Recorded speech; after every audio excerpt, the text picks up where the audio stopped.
cop busters, why are you in my house? Y'all planted drugs on Yolanda, and we're gonna get her released and get the crooked cops busted. How about my attorney right there? Is he under arrest? He's been detained right now. Is he free to leave? Is he free to leave? Oh, Renee, let's go! Renee, let's go! Barry, I'll send you a bill! Former Odessa police officer Barry Cooper set up a fake drug house to sting the Odessa Police Department on his reality show Cop Busters. Today, the family that hired Cooper are getting what they want. Yolanda Madden is a free woman. Federal Judge Rob Junell vacated her sentence.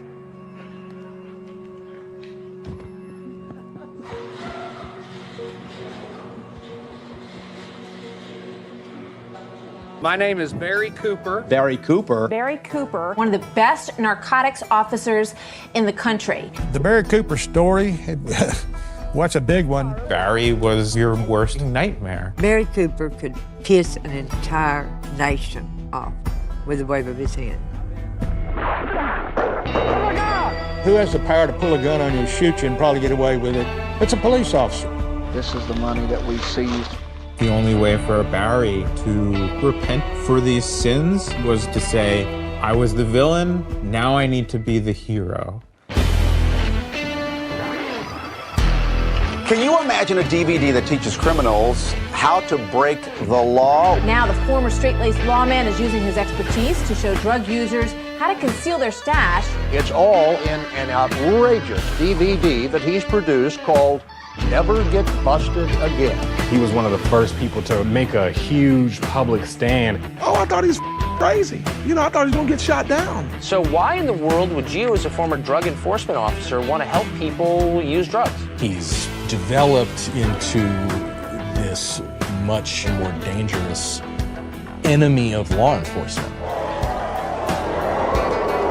We must end this war on our people. That offended almost all law enforcement officers, and he became a target. Hey, Rangers, why are y'all being pricks like that? You don't want me busting crooked cops? We get into some real cloak and dagger, Breaking Bad, Ozark shit. Barry Cooper himself is still at large. Barry broke the code. People wanted him dead.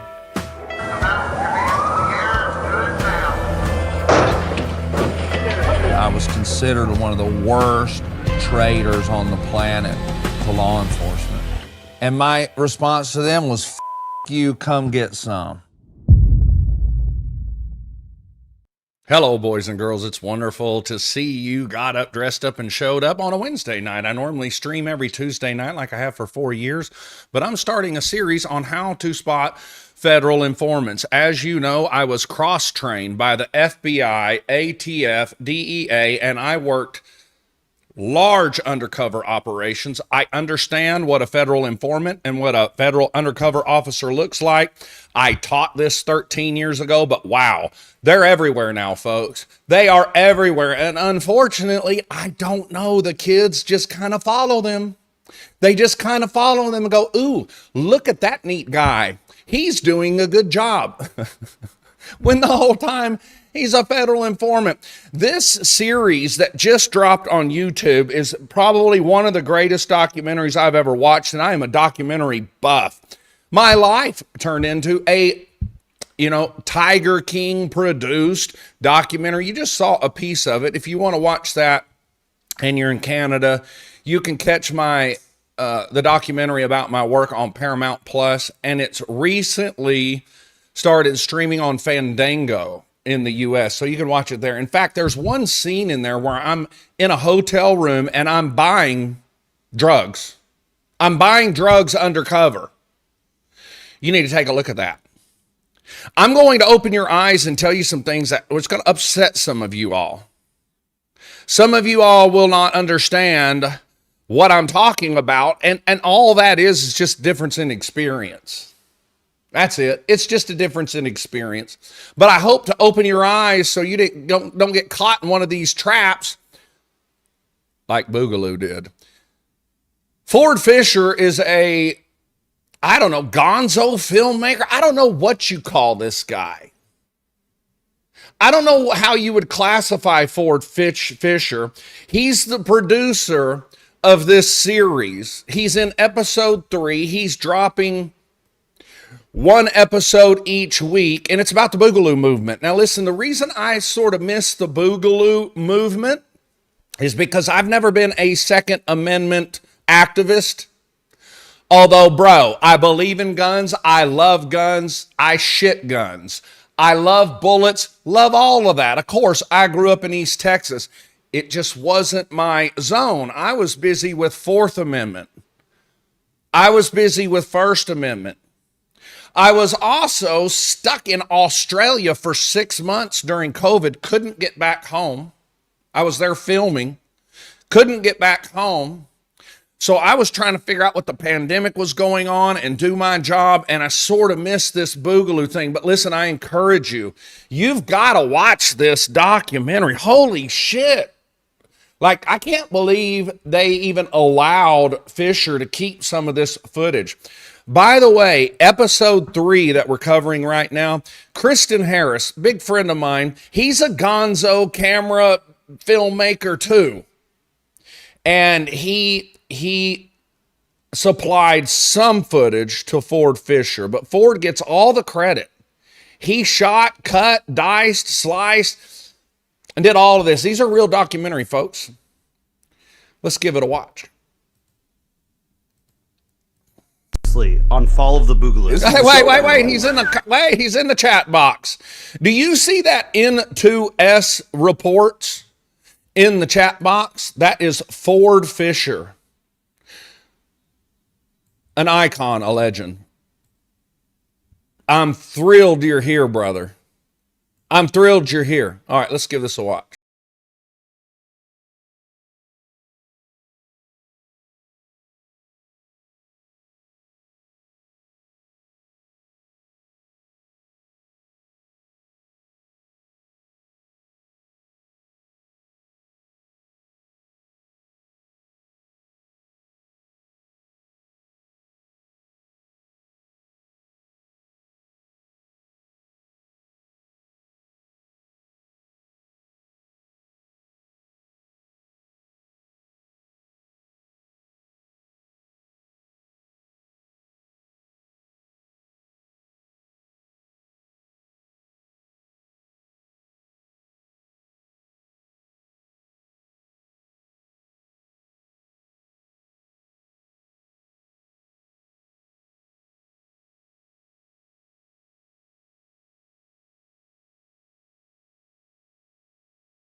On November 14th, hundreds of thousands of American patriots gathered in the nation's capital to stop the biggest election steal in American history. January 6th, fight for Trump. D.C., be there. I thought it was just going to be like a million-man march again, and I decided not to go. Stop the steal! Stop the steal! Stop the steal! Stop the steal! Stop the steal! When you catch somebody in the fraud, you're allowed to go by very different rules. So I hope Mike has the courage to do what he has to do. And I hope he doesn't listen to the rhinos and the stupid people that he's listening. Oh, shit. It is also widely understood. So January 6th, very unexpected day for everyone. It was supposed to just be a speech by Trump.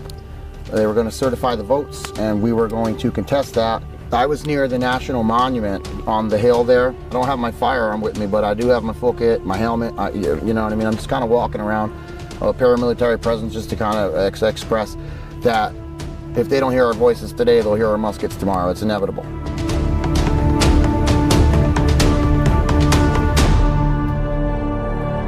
We will never give up. We will never concede. It doesn't happen.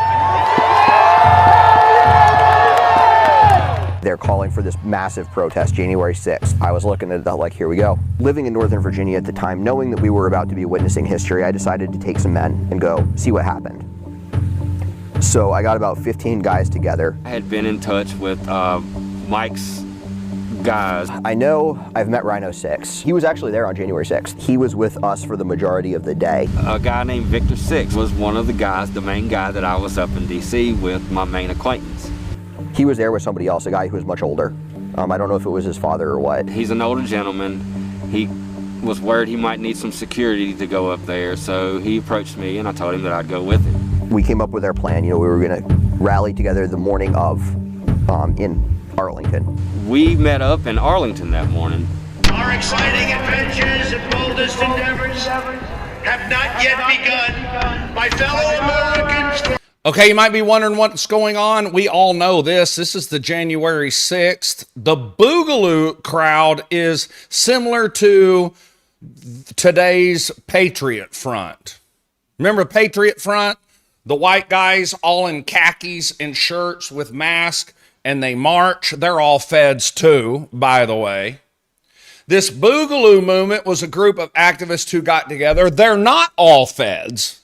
In fact, most of them are actually really good people, and I'm going to point that out throughout this series, who the bad guy is, who the bad guy isn't. But they got infiltrated by this fucking quack Mike Dunn, and I'm not actually upset with Mike Dunn. I'm not actually upset with this federal informant. What I can't get is how everybody around him fell for it. It's so obvious.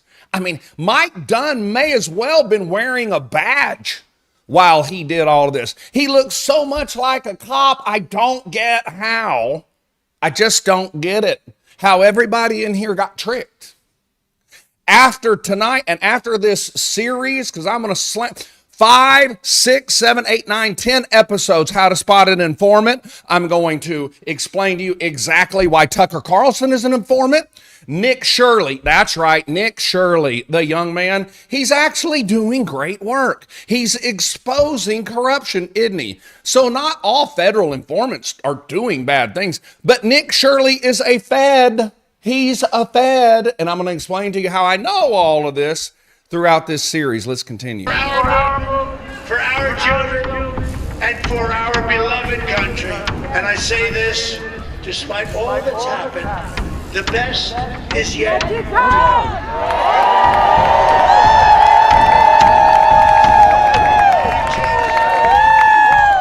So we went in, and we got there shortly after Trump finished speaking, I think, at the Ellipse.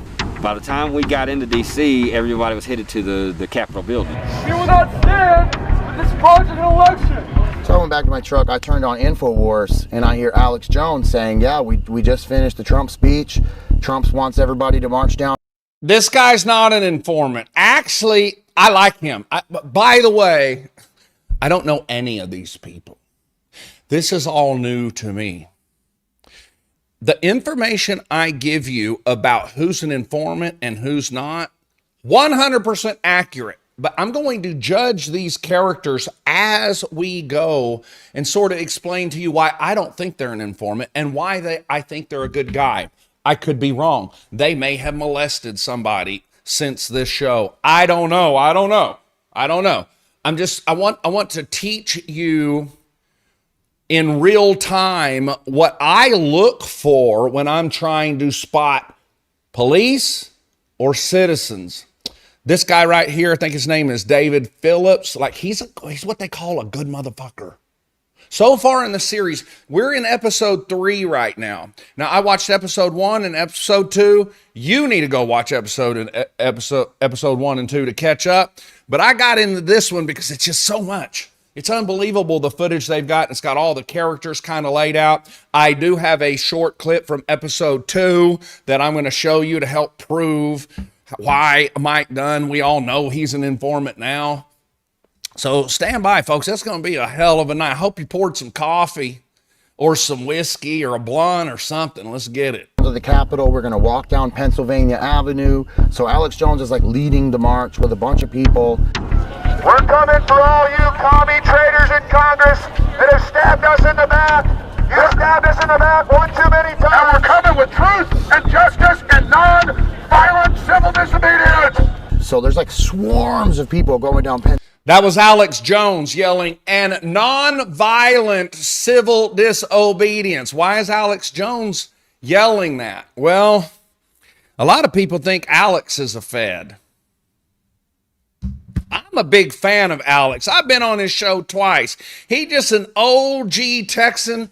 He gets a little crazy, like right now he believes Candace Owens. I think he's back on the bottle, but Alex is just a good soul. I love Alex. Now, when he's shouting, nonviolent, nonviolent, you know, that could go both ways. A federal informant a federal officer will tell the informant, make sure you preach nonviolence in case some shit goes down, you're not in trouble. Or Alex is not a Fed, and he's saying be nonviolent to protect him because he understands, he's got the instincts to understand something's about to go down. So this show's not about Alex. I just wanted to clue you in on that's who was yelling that while ago. Pennsylvania Avenue, so I just joined the swarms.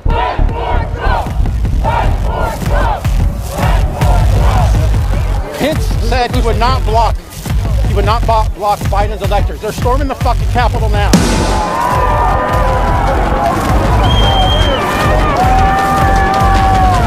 Saw the crowds moving from the ellipse towards the Capitol, so we just kind of tagged along, and we wound up setting up, I would say 800 yards or so west of the Capitol, by the Grant statue, outside the rings of prohibited area barricades. I went up there and kind of followed some of his guys around while I was providing security for the guy that I was with. The people are getting way too close to the Capitol. I think we should take the building. Once we got there, one of the guys was like, man, I even looked at him and I was like, man, look at all those people up there on that lawn. And he was like, yeah, no. Okay, I got some, wait. I got some real-time information coming in from Ford Fisher. So Ford says, for people watching live here in episode 1, Trevor Herron, who you will see in the black mask. Dude, there's a bunch of people in a black mask. Tell us more. He openly describes informing on his enemies as a tactic. Okay, everybody.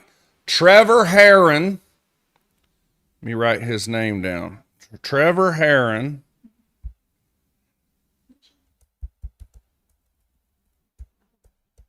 So Trevor, how do you spell his name?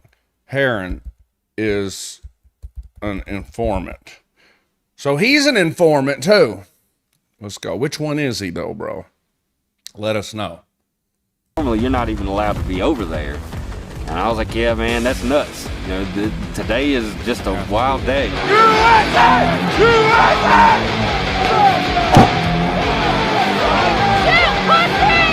I'm seeing the situation slowly begin to escalate. Now, people are starting to climb onto like the barriers and the walls and shit. And so now the police are really getting worried. I began to take footage with my phone. I put it in my plate carrier and the magazine holder in the front. It escalated to a point where it was just all-out war. Somebody slices this echoing like plastic thing so that we could enter the staircase. And I did climb up the wall. You just started. And I did advance probably farther than I should have.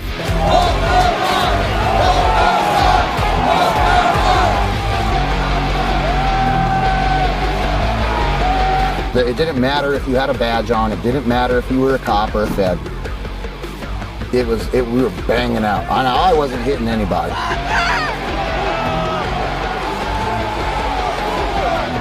Don't engage in a battle. You cannot win. You cannot win this battle.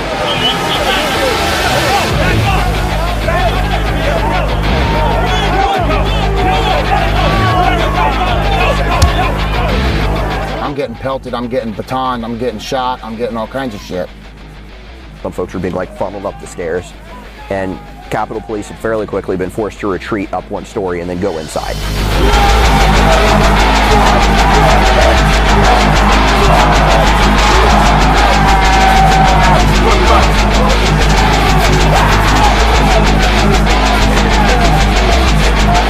The Capitol Police started firing gas and flashbangs into the crowd. And we were watching and realizing that we were potentially on the brink of something very violent happening. And just watching the crowd surge. They're up on the Capitol.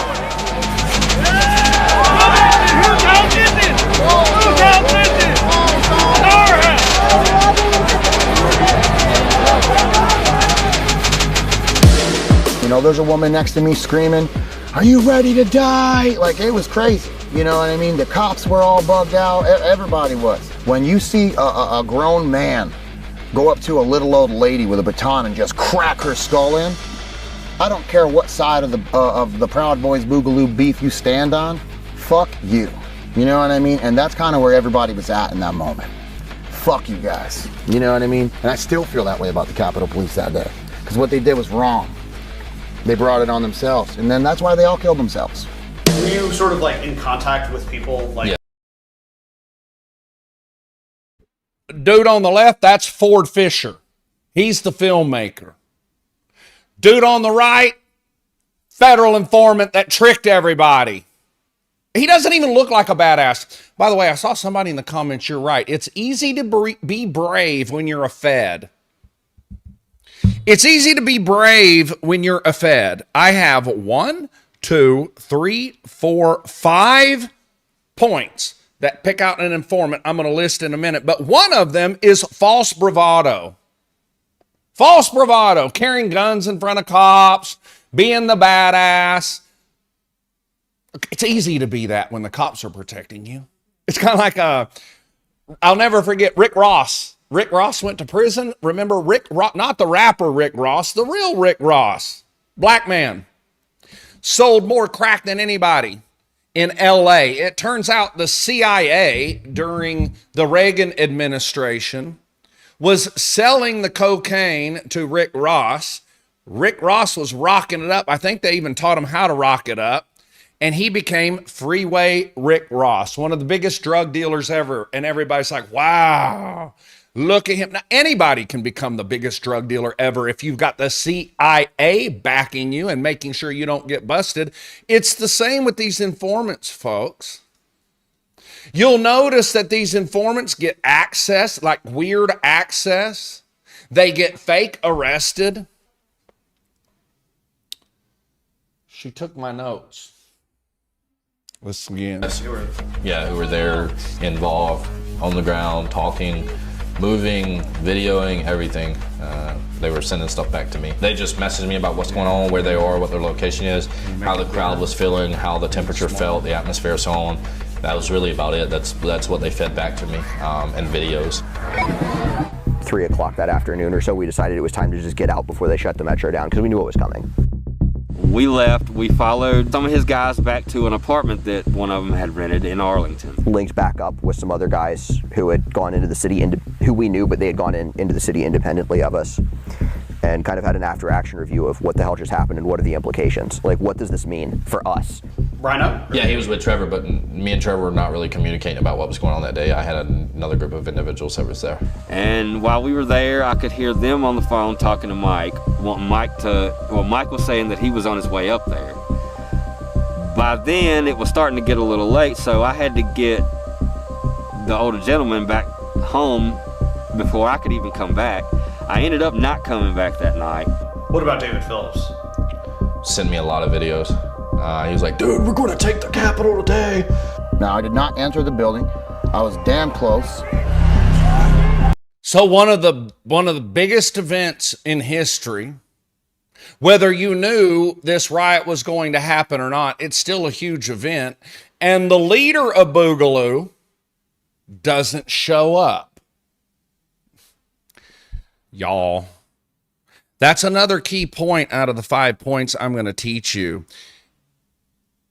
Federal informants will disappear at the perfect time. Mike Dunn decided he wasn't going to go to this event. He didn't decide that. The FBI, his handler, said, don't go to that event. Probably didn't tell him that we've already staged a big riot. There were hundreds of FBI informants and FBI undercovers in this crowd, stirring this shit up. We know it was all planned. Mike Dunn was left out, wasn't he? Suspicious, isn't it? When certain big leaders don't show up when something big happened, that's their handler keeping them out of that.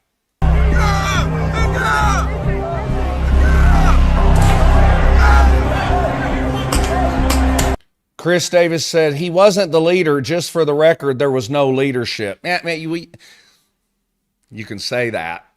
You can say that. But from people outside looking in who aren't attached to any of this, he was clearly the leader. He was clearly the one everybody was following. You can say, well, we don't have leaders. Well, he was the leader. For sure, right? Right? Maybe. Could be. I think so. I had enough when I couldn't breathe anymore. My eyes were on fire. I didn't realize it was as bad as it was until I kind of got out of the commotion of it all.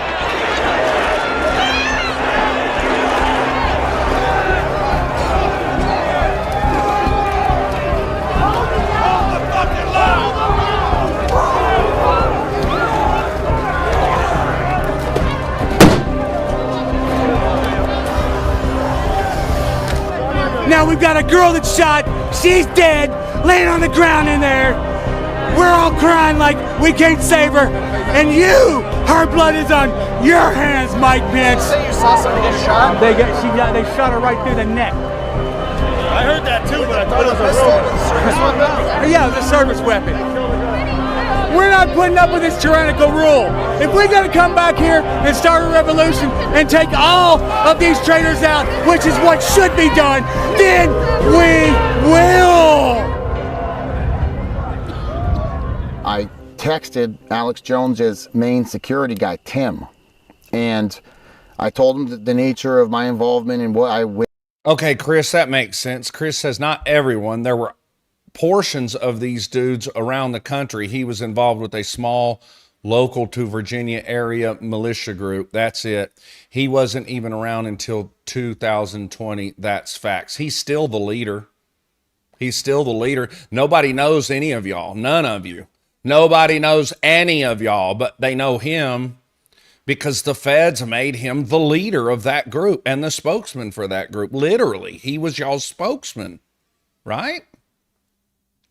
I get you want to detach yourself from him, and I'm thrilled. It looks like we have a lot of former Boogaloo members in here. Hey, dude, I love y'all. Fucking hey, that's real activism, right? I like that you were willing to carry guns and still not shoot anybody. Most of y'all were former military, former special ops. I respect that shit. I respect it. And thanks for not shooting anybody.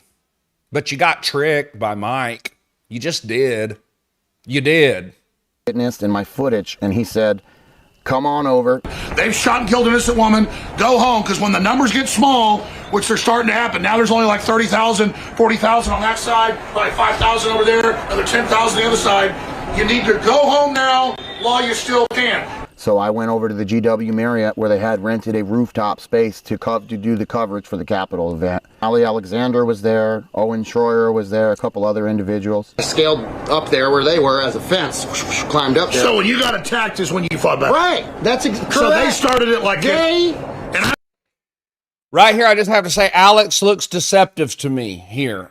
I know how he talks. I know how he flows. Right here, Alex looks deceptive. Alex is also one who pulled himself out of that. That could be his instincts, or it could be the feds told him, hey, back out of this one, get in a high place. We're going to send you this guy. I think this guy, David Phillips, was used and manipulated by the feds, and he didn't know it. Forgive me if I'm wrong, David, but yeah, David is a very sincere activist. Seemed like an honest, loyal person. But dude, they used him without him knowing it. Listen, there are informants who know there are informants, and then there are people working for the feds. They don't have a clue they're working for the feds or the CIA. Listen, there are literally hundreds of thousands, if not millions, of CIA and FBI operatives all over the world. You've met them, you just don't know. And a lot of them don't know they're working for the feds. For example, let's say the feds are going to build a top secret laser gun, right? So they don't go to all the thousands of scientists who are going to engineer this and say, hey, y'all, come on in. Big meeting, and get 1,000 in the room. Shh, don't tell anybody, but you all are going to be building a top secret laser gun. No. That's not how that works. They will hire a scientist to build a part of the laser gun and tell him it's for something else. So for a year, he's building, wow, I'm building this cool new pair of binoculars that can see through walls. That's what he thinks he's building. But he's not. He's building a secret laser gun. And they get all the other 100 scientists to build all the parts, and then 1 or 2 scientists who actually are CIA scientists get all those parts and assemble it, and you have your laser gun. It's the same with this. These people are being manipulated by this whole thing. The Capitol raid, the Capitol riots, that was all manipulation, and not just in one day. They had been manipulating y'all for a couple of months up to this point. I believe you because we just watched them execute a woman. We were begging them the whole. We'll never even know this woman's name. She won't be like George Floyd. We won't. And she's probably the bravest patriot of the bunch to be in that proximity of that danger. So I was there to provide eyewitness testimony to Alex and his listeners. And we're screaming at them, we love you, please stand with us. We're going to get this footage from you, and we'll air it tonight. We're here, yeah. And there's just, you hear me coughing because I don't have a respirator, and I'm duking it out. I'm pushing the line. We're standing, I'm saying, no. They're attacking us. They're holding the Capitol against us, and stopping us from proceeding with our constitutional right to address these people who are treasonous and traitors. But yes, they aggressed us, and what happened next was they just became more and more brutal. They got above us on scaffolding and began shooting down on us. People who were not advancing or aggressing or in any manner of a threat of any considerable measure. See, I showed up after all this and said, hey, everybody calm down. I didn't know they'd attacked you. Oh, they did, for sure. It was like just such a cool moment for him because he's watched this show forever, and then he gets to kind of tell the truth of what happened. This is 1776 status. We don't want a fight with the police. They are not our enemy. No, sure, and we understand that, but these are obviously follow their orders. They did this. Listen, go get with my guys, do an airdrop, try to cut you because you have a lot of footage. Give us the piece that shows what you're talking about. We want to show whatever footage you think is important. Get it to the guys. Oh, there's more flashbangs, more tear gas. Right.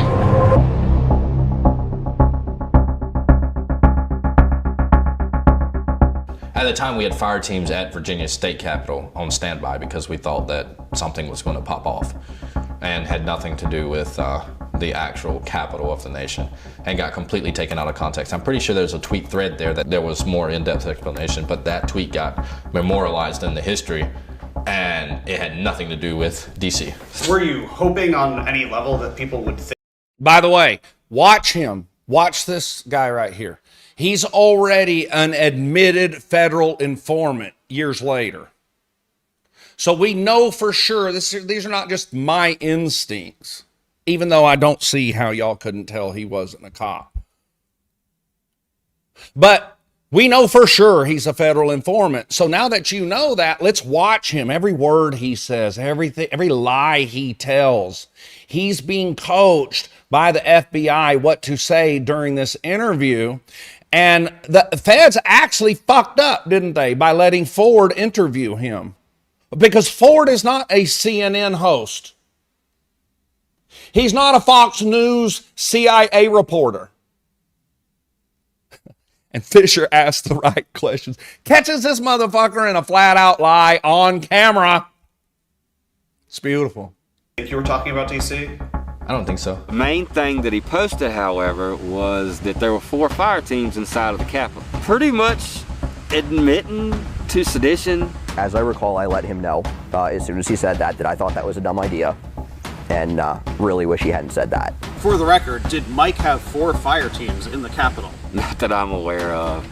I do know for a fact that there were 2 different teams that some of his guys had up there, and I was running with one of them, but we were pretty much sitting back next to the reflection pool, kind of just watching everything happen. There were a lot of I gotta know, who is the Black Mask?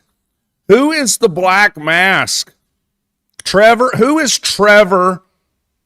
Who is Trevor?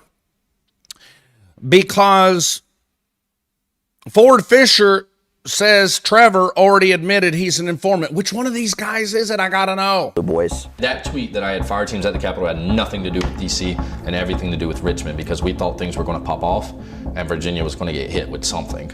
And we were on standby in Richmond. Trevor's on the I was in screen. Richmond. Which one? It's describe him. Somebody Parler, describe him to me. I was like, yeah, we've got teams there, you know, they're working up the crowd. This blah, blah, guy, blah. Barry. Okay, it's not him. That's Mike Dunn. There's a delay. So when you type in that's him, the scene's already switched to somebody else. And it was really just a farce because I figured everyone knew I was not pro-Trump at this point. When you say like the other Boogaloo black boys shirt, associated with last lawn summer played an chair. important role in the breach of the Capitol. They didn't. Black shirt, the dude in the lawn chair. It was literally just a troll. I sent him those videos, Mike Dunn. A large video that he posted, the majority of that video was... Y'all are like horrible at this, like y'all are saying. It's the other guy talking besides Mike. There's 6 people talking. It's the guy in the black mask. They're all wearing black masks. Okay, Trevor is the one who has the brick wall behind him in the sit-down interview. Okay, I'll remember that. The guy before Dirty Blonde. Y'all are horrible at this. Like this, just an example. Here's how I would describe this guy. He has a hat, a brown long sleeve shirt, jeans, truck and trailer in the background. By me. And he posted this. Y'all high tonight. To me and against what I would have wanted. In hindsight, do you regret or dispute your... A legend right there, boys and girls. This is a legend. They should have him on Netflix and HBO and Hulu, but they're not going to put this kind of shit on their lefty channels. Your own calling him Boogaloo boys associated with Last Sons of Liberty? No, because that's not referenced in the video itself. That video is pieced together from multiple different people, some of which I won't name. I keep interrupting, but I have to because I don't want you to ever not be able to spot an informant. While he's being questioned, hand-to-head contact. Do you remember that's one of my rules that I taught back years ago? How a cop can tell when you're lying.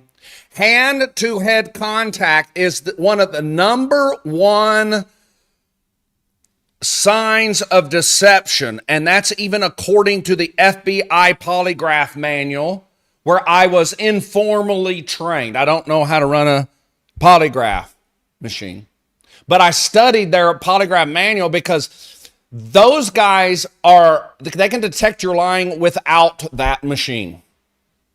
Yes, they can. Part of that is hand-to-head contact. Like to prove this point, during a traffic stop when somebody had a load of drugs in the trunk, and I was interviewing them. Hi, what's your name? It's da-da.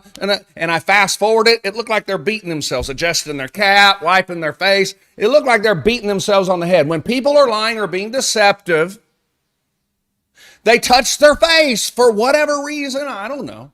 They'll scratch or they'll do this. And look, Mike Dunn has his hand on his face during almost every question. That's a sign of deception.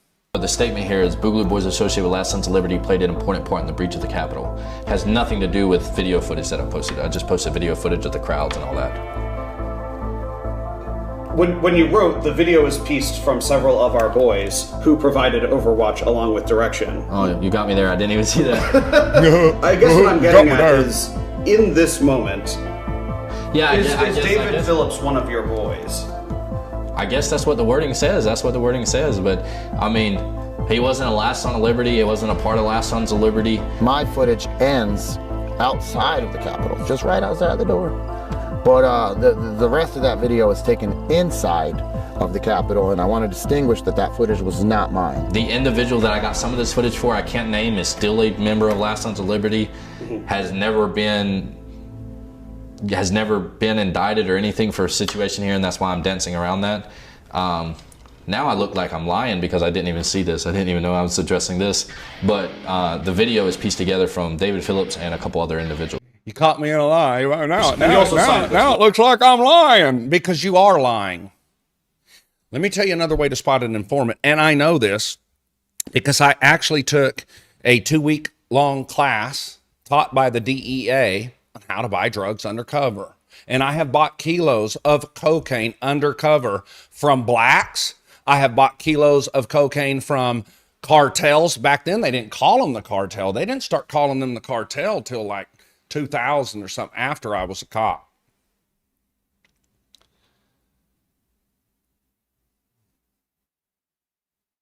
What point was I making? My brain slipped. What point was I making? I'll think of it in a second. No, they signed it. It's an automatic signature that went on all my posts. Okay, so someone else wrote this. Yeah. And I just said, oh, yeah. Which I did on live. Oh, yeah. You know what they teach us? Yeah, Hey, 100%. folks. The way to become bigger than I know life you want was to see act this bigger. documentary, but I got to tell I you. saw You know the what they opportunity. teach you in DEA undercover school? The first thing you got to do is get your story straight and not get caught in a lie. And you know the best way to keep your story straight that they teach? Yeah, so I'm Barry Cooper. I'm working undercover. The worst thing I can do is pretend like I'm an engineer. And that was my job. I was an engineer and now I'm retired, because that's all a lie. So the best thing to do is tell all the truth you can. And only use the lies when you have to. Like when I worked undercover, I was a coon hunter. I owned a hay hauling company. I sold hounds. That's who I was, because that's really what I did. I left out the part that I'm a cop. So why'd I tell you that? I told you that because here's facts, folks. If you ask a liar, an informant, or an undercover enough questions the right way, you will catch them in a lie. 100%.